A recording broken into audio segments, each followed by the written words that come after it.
teman-teman semuanya, bayangkan sebuah perusahaan ingin membuat suatu aplikasi penjualan online. Mereka sudah memiliki programmer yang hebat, anggaran yang cukup besar, dan teknologi yang canggih. Tetapi setelah 6 bulan berjalan, proyek ini terlambat selesai, biayanya membengkak, dan hasilnya tidak sesuai kebutuhan pengguna. Nah, mengapa hal ini kira-kira bisa terjadi? Jawabannya bukan karena teknologinya, tetapi karena proyek tersebut tidak dikelola dengan baik. Nah, bagaimana cara mengelola proyek sistem informasi ini? Di sini akan kami jelaskan pada video berikut ini mengenai manajemen proyek sistem informasi, mata kuliah Sistem Informasi Manajemen oleh dosen pengampu Bapak Dr. Muhammad Rizal SEM SI AKCMA yang akan dibawakan oleh kami kelompok 13 dengan saya pemateri pertama Siska Dentina Pasaribu dengan NIM 7233220044 dan teman saya Mei Wulandaris Manulang dengan NIM 7231220001. Baik, yang pertama di sini kita bahas mengenai pengertian manajemen proyek sistem informasi secara umum. Nah, proyek sistem informasi ini merupakan proses pengelolaan semua proyek yang meliputi perencanaan, pengorganisasian, dan pengaturan tugas-tugas serta sumber daya yang dimiliki untuk mewujudkan tujuan yang ingin dicapai dengan mempertimbangkan faktor-faktor lainnya terutama waktu dan biaya. Kalau pengertian menurut ahli yang pertama itu menurut Pressman, Sistem Informasi Proyek ini merupakan pengelolaan sumber daya manusia dan waktu agar sistem informasi tersebut sesuai dengan standar kualitasnya. Selanjutnya kita belajar tentang tujuan Selanjutnya kita belajar apa sih yang menjadi tujuan dari manajemen proyek sistem informasi. Tujuan pertamanya itu yaitu memastikan sasaran proyek tercapai sesuai waktu, biaya, dan mutu yang telah ditentukan oleh perusahaan sebelumnya.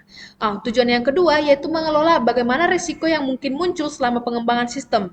Dan yang ketiga yaitu meningkatkan komunikasi antar pihak yang terlibat seperti contohnya itu manajer proyek, programmer, pengguna ataupun sponsor. Nah, yang terakhir itu memastikan sumber daya yang tersedia tersebut digunakan secara optimal sehingga tidak terjadi pemborosan. Menurut Squalbe tahun 2016, sistem informasi proyek ini merupakan perencanaan, penjadwalan, dan pengendalian proyek sistem informasi. Kalau menurut Denix, Wixom, dan Rhodes, itu mengarahkan kegiatan teknis dan non-teknis di sistem informasinya. Kalau menurut Marsweka tahun 2016, bahwa sistem proyek manajemen ini merupakan proses formal yaitu perencanaan, eksekusi, dan pengawasan. Selanjutnya, pentingnya manajemen proyek. Manajemen proyek ini memiliki kepentingan yang pertama untuk menjamin kesesuaian dengan tujuan dan kebutuhan bisnis. Yang kedua yaitu mengelola sumber daya secara efektif. Yang ketiga, meminimalkan risiko dan ketidakpastian. Yang keempat yaitu meningkatkan komunikasi dan kolaborasi tim. Dan yang terakhir untuk menghindari kegagalan proyek. Menghindari kegagalan proyek di sini merupakan tujuan yang paling utama di manajemen proyek sistem informasi ini. Baik, selanjutnya yaitu mengenai karakteristik manajemen proyek sistem informasi. Nah, karakteristiknya itu ada tiga. Yang pertama yaitu proyek bersifat kompleks dan multidisiplin karena melibatkan berbagai bidang seperti bisnis, teknologi informasi, manajemen, dan komunikasi. Karakteristik yang kedua yaitu memiliki batasan waktu dan anggaran, sehingga setiap aktivitas harus direncanakan dengan cermat. Dan karakteristik yang ketiga yaitu proyek itu memiliki tingkat risiko yang tinggi dan rentan terhadap perubahan kebutuhan atau sering disebut sebagai scope creep. Jadi bertambahnya lah ruang lingkup pekerjaan di luar rencana awal. Baik, selanjutnya yaitu mengenai inisiasi dan perencanaan ruang lingkup proyek. Yang pertama, tahapan itu dalam proyek itu yaitu inisiasi. Nah, pada tahap inilah akan ditentukan visi, tujuan, stakeholder, serta kebutuhan sumber daya awal proyek. Selanjutnya yaitu dilakukanlah perencanaan ruang lingkup untuk menentukan bagaimana proyek tersebut akan didefinisikan dan dikendalikan. Nah, setelah itu dilakukanlah pengumpulan kebutuhan melalui wawancara, observasi, kuesioner, dan workshop. Dan yang terakhir dibuatlah Work Breakdown Structure atau WBS. Nah, yaitu digunakan untuk pemecahan pekerjaan besar menjadi bagian-bagian yang lebih kecil agar mudah dikelola. Selanjutnya kita belajar mengenai penjadwalan biaya, sumber daya manusia, resiko, dan komunikasi. Nah, setelah ruang lingkup tadi sudah ditentukan, langkah berikutnya adalah menyusun jadwal proyek aktivitas. Menyusun jadwal proyek. Aktivitas proyek tersebut akan diidentifikasi, diurutkan, dan diperkirakan durasinya. Nah, selain itu, kita akan dilakukan perencanaan biaya untuk menghitung kebutuhan dana proyek. Nah, manajemen sumber daya manusia tersebut akan diperlukan untuk menentukan siapa yang bertanggung jawab terhadap setiap pekerjaan. Nah, risiko juga harus diidentifikasi sejak awal agar dapat diantisipasi. Nah, jadi yang terakhir itu komunikasi harus direncanakan dengan baik agar informasi tersebut dapat disampaikan kepada pihak yang tepat pada waktu yang tepat. Selanjutnya, mengenai perencanaan manajemen jadwal. Perencanaan jadwal ini bertujuan untuk mengatur bagaimana nanti waktu proyek akan dikelola. Jadi hasilnya itu akan berupa model jadwal yang berisi estimasi durasi ataupun hubungan antar aktivitas. Nah, selain itu ditentukan tingkat toleransi juga atau ambang kendali. Misalnya keterlambatan maksimal itu 10%. Jadi perencanaan ini juga mencakup aturan pengukuran kinerja dan format pelaporan sehingga perkembangan proyek dapat dipantau secara berkala. Baik, di sini saya akan membawakan materi tentang menyusun urutan aktivitas. Nah, setelah aktivitas tersebut ditentukan, langkah berikutnya adalah menyusun urutannya. Hubungan yang paling umum adalah yang pertama ada finish to start, yaitu di mana aktivitas berikutnya baru dapat dimulai setelah aktivitas sebelumnya selesai. Yang kedua ada start to start, yaitu di mana dua aktivitas dapat dimulai secara bersamaan. Dan yang ketiga ada finish to finish. Ini mengharuskan dua aktivitas selesai secara bersamaan. Nah, penyusunan urutan aktivitas ini dapat membantu menghindari keterlambatan proyek. Selanjutnya ada estimasi, pengembangan, dan pengendalian jadwal. Nah, estimasi durasi dilakukan untuk menentukan berapa lama suatu aktivitas akan diselesaikan. Dalam pengembangan jadwal digunakan juga berbagai alat seperti Gantt chart, critical path method atau CPM, ada critical chain, ada milestone chart. Nah, setelah jadwal tersebut disusun, pengendalian tersebut dilakukan secara berkala untuk mengetahui apakah proyek tersebut berjalan sesuai rencana atau mengalami keterlambatan. Selanjutnya ada estimasi dan pengendalian biaya.